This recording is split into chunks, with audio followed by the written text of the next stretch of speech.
video series, but here we are with more parts of it. I promise I'm going to try and get these out faster instead of a 5-month gap between, episodes. So anyways, starting off from last time, we're still actually in Harajuku. We're still on the Harajuku Bridge and so forth. And this is a gigantic arch here they call a Torii Arch.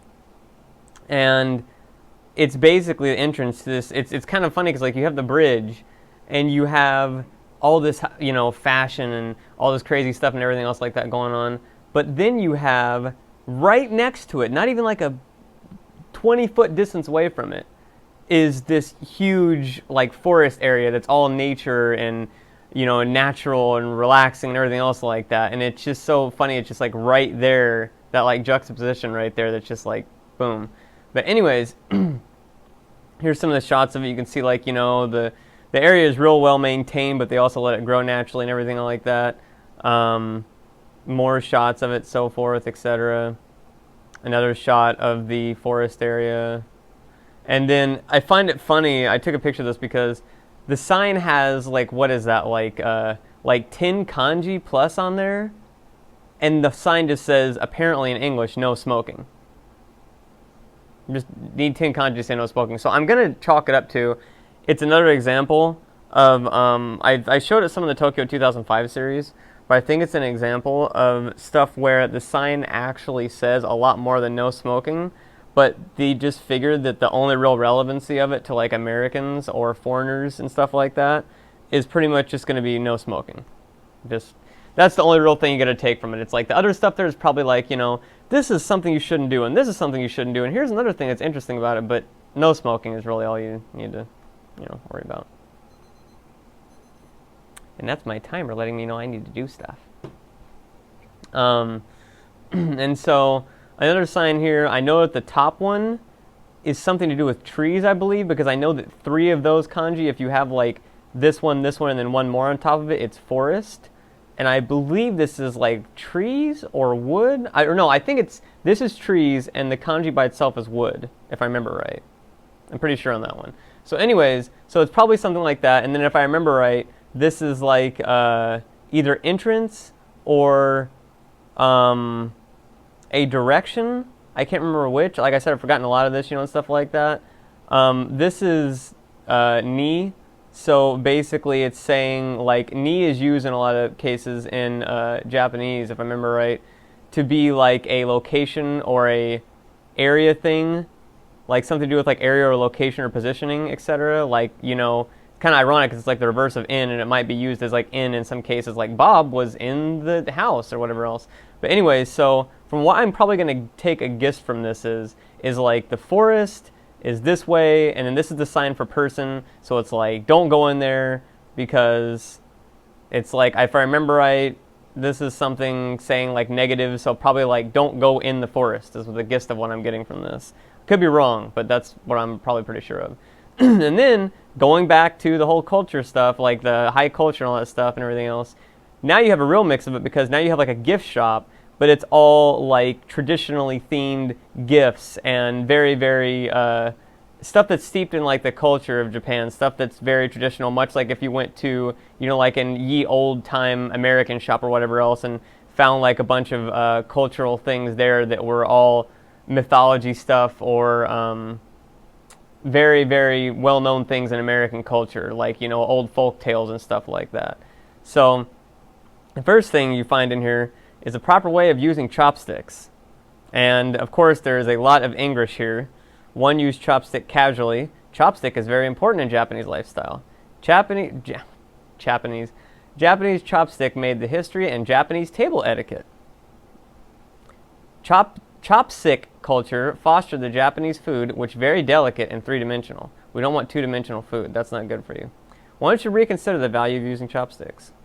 And I mean, like I said, I'm not getting on them, at least they provide it in English. God knows in fucking America, we don't give a shit about like providing things for like other cultures for the most part when it comes to this stuff. If it's like anything besides basically, well, it depends on where you live. Like in California, basically the only other language you're going to see is like Spanish outside of San Francisco, which is going to have like Japanese in some places. And that's pretty much it. And it's like, if you speak another language, basically get fucked in California. So, and we're one of the most diverse states. You know, you go to other states and it's like, you speak anything besides English, you know, GTFO, we hate you, you're bad, which is sad, but that's how a lot of people actually view it. So here it tells you how to hold chopsticks and stuff like that. I have a really weird way of holding chopsticks, and if I had some nearby, I'd show you an example. But I, like, basically, I forget what finger of it is on me, but I think it's like my ring or my pinky, I can't remember which. But I don't have that good emotion in it when I'm holding the chopstick, so I have to, like, bind the chopstick against my fingers using, like, pressure to keep it in place. It's a weird thing. If I ever do eat on video or something like that with chopsticks, I'll be able to show you. I'll probably remember.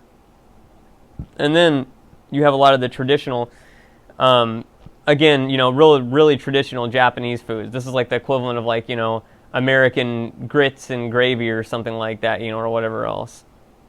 And so pickled melon and sake is not something I want to eat. Not good. And that is what it looks like.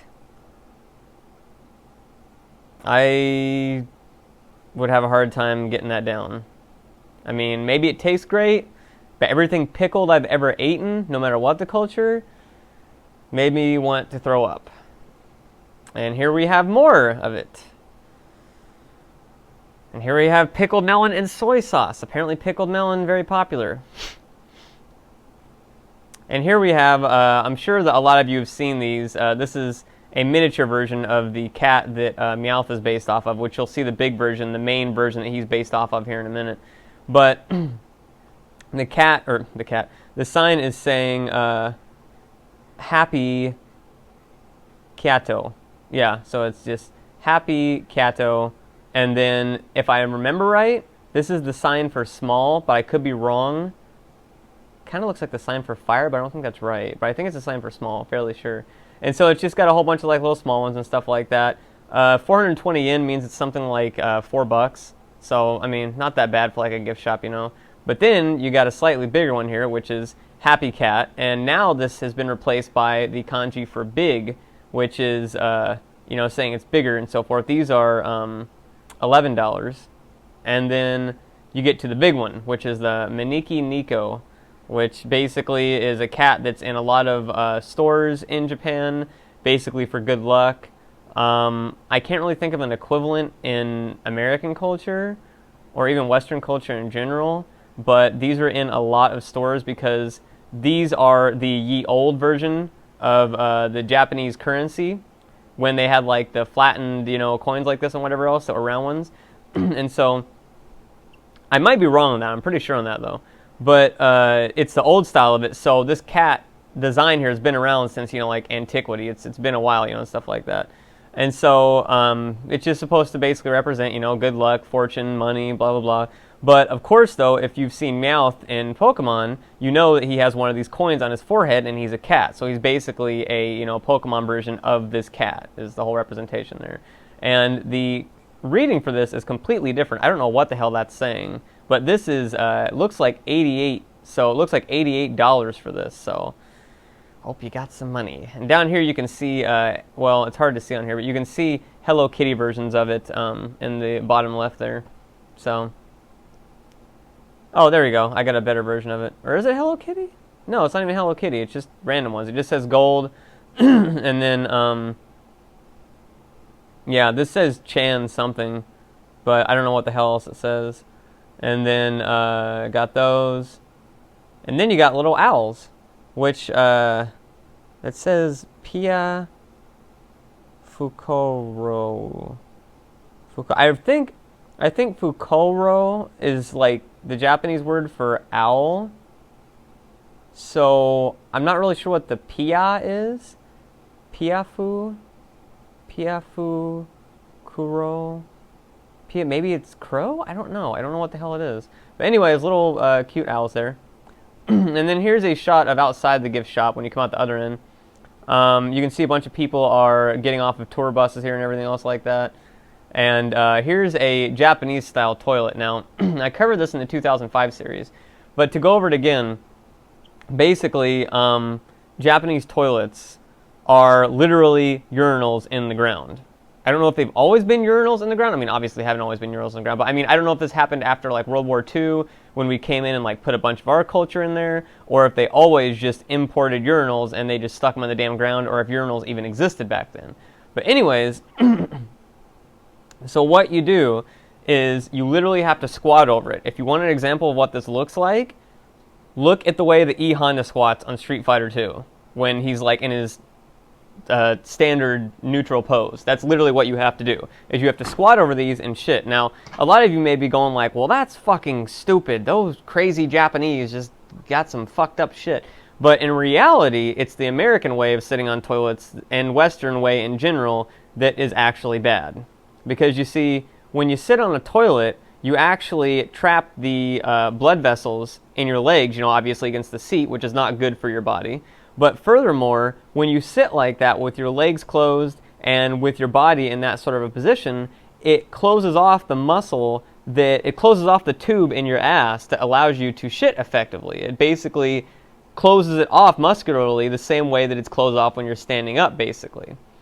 And so when you're squatting over a toilet, though, which if you think about it, like in ye old days, like, I mean, we're talking like caveman days and stuff like that, that's how people would have normally shit. Because think about if you needed to get something out of your ass. Would you do a fucking sitting position in midair, or would you do a squat?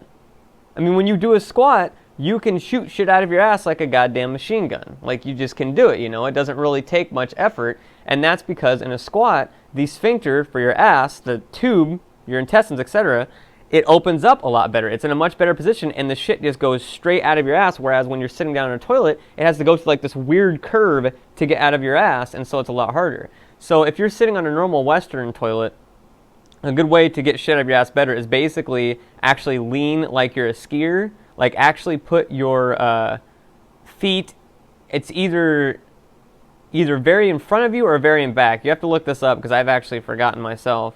But either way, basically sitting on the toilet normally, like you would in Western culture, is a really big pain in the ass, literally.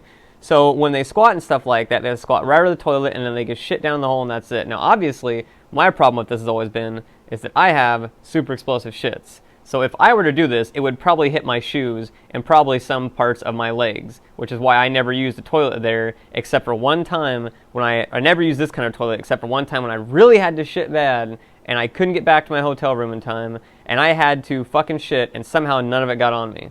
I don't know how, but yeah. So there's your toilet lesson for today. So there you go. And then we get into drinks and so forth. Now, the drinks here, Pocari Sweat, I think I may have covered before, but Pocari Sweat is basically equivalent to how we might have if a foreign person saw Gatorade, and they might think that the fucking drink is like chopped up gators or something like that, or like gator piss or something like that. You know, it's like it doesn't really make much sense. But it's basically the same for Pocari Sweat. Is Pocari Sweat, the sweat there is supposed to envision not like stinky armpits, but it's supposed to envision like hard work, is, you know, this is going to make you work and give you energy to work and stuff like that. It's going to make you sweat. So that's like the whole philosophy there. And then right next to it, we have something there that's a basically energy drink, even more so, like, you know, like Red Bull or something like that. But it's a vitamin drink, which is actually a really popular one in Japan. And so energy drinks in Japan are more marketed as like vitamins than like energy and caffeine and stuff like that. And then you've got the prices here, about $1.20 for each one, which is pretty reasonable. Again, Japanese love their coffee. Coffee fucking everywhere. They also love their juices. There's like a million juices everywhere, which taste amazing. But Fire Coffee is one of the biggest brands in Japan. If you go on any of the subway trains there, if you go to any department store, you will see Fire. Fire is probably more popular there than Nike is in America. Like, it is everywhere, and there are advertisements for it everywhere. And there's like 90 different flavors, it seems like. So it's insane. So anyways, and then we got Sprite, which brings me back to the thing I was talking about with the signs earlier. As you can see here, it says lemon lime, right? That is not what this says, because this alone is the sign for water. And I don't know what the hell these other three are, but water is not in this statement of lemon lime at all, or clear refreshment, or Sprite. So there's clearly a different slogan being said here, but we don't know what the hell it is besides the fact that water's in it. So, you know, I guess it's just different, they're marketing to two different cultures at once. And here you can see a more wider assortment. Again, very specific there. Valencia orange, very specific. Grapefruit, pineapples, a medley of stuff. I like how it actually lists if it's cold or hot and so forth. So that's pretty cool. And then it tells you the temperature. Almost all the vending machines in Japan tell you what the temperature is of the stuff inside, which is pretty cool. I guess it lets you know like if there's a malfunction or something like that. And then something here that I don't know what the hell it says.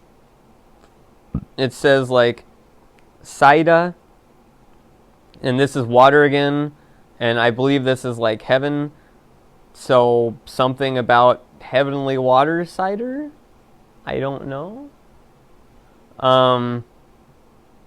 Oh, and here we got onto a whole thing with this, like, we actually stumbled on what is either a ceremony or a wedding, I don't know, but people from like the tour buses were just flocking in and just like checking it out, like whatever. So maybe it's a ceremony, but we're gonna cover this for the next video because I've already covered a lot of stuff in this. So we're gonna go into this for the next video next time, and I will see you all then. And again, let me know if there's anything you want me to go more in depth on for next time or whatever else. I will go back to old pictures and maybe cover more stuff if you want me guys to. What does that even mean? What is it?